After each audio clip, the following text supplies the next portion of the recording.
বন্ধুরা, মৌসুমী কিচেন আছে একটা নতুন রেসিপি আমার সাথে শেয়ার করব। সেই রেসিপিটার নাম হচ্ছে বিলাতি আমড়া চাটনি।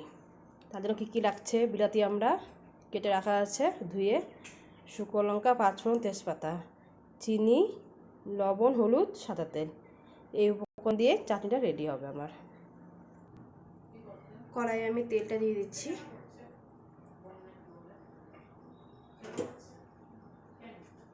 এর মধ্যে আমি শুকনো লঙ্কা, তেজপাতা আর পাঁচফোড়নটা দিয়ে দিচ্ছি কড়াইয়ে।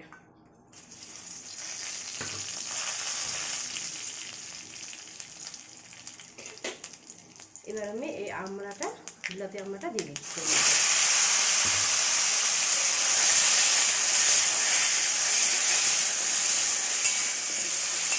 এবার এর মধ্যে একটু লবণ আর হলুদ দিয়ে দিচ্ছি।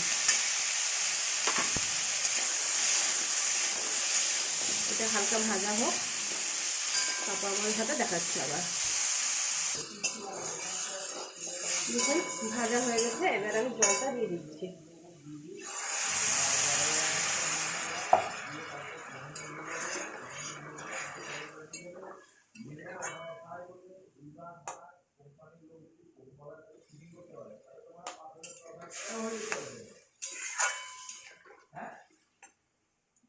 আস্তে আস্তে হোক, আমি ঢেকে দিচ্ছি এখন।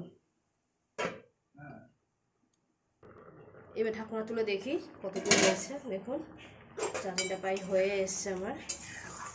এবার আমি দেখি আমরাগুলো সেদ্ধ হয়েছে, আমরাগুলো সেদ্ধ হয়ে গেছে।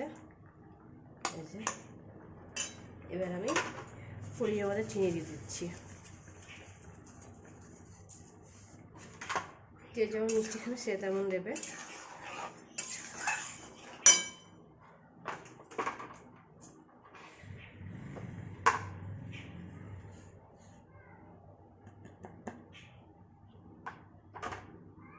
এখানে আমি ভাজা মশলা রেডি করে রেখেছি। দেখুন এটা আছে, এই মশলাতে আছে ধনে আছে, কালো জিরে, মেথি, মৌরি, জোয়ান, এইসব দিয়ে আমি একসাথে নিয়ে শুকনো খোলায় ভেজে নিয়েছি।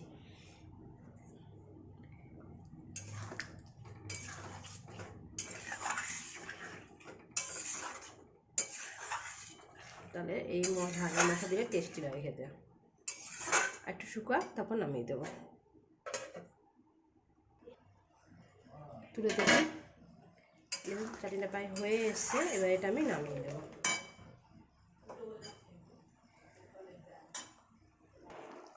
দেখুন চাটনিটা হয়ে গেছে, এবার এটা আমি নামিয়ে নেব।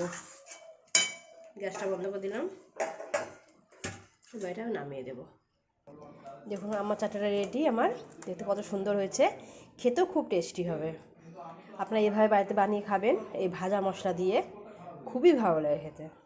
ভাজা মশলার রেসিপিটা আপনাদের বলে দিই। ওর মধ্যে ধনে আছে, জিরে আছে, পাঁচফোড়ন আছে, জোয়ান আছে। এগুলো হালকা গরম কড়াইয়ে ভেজে নিয়ে এটা গুঁড়ো করে দিলে খুব টেস্টি হয়।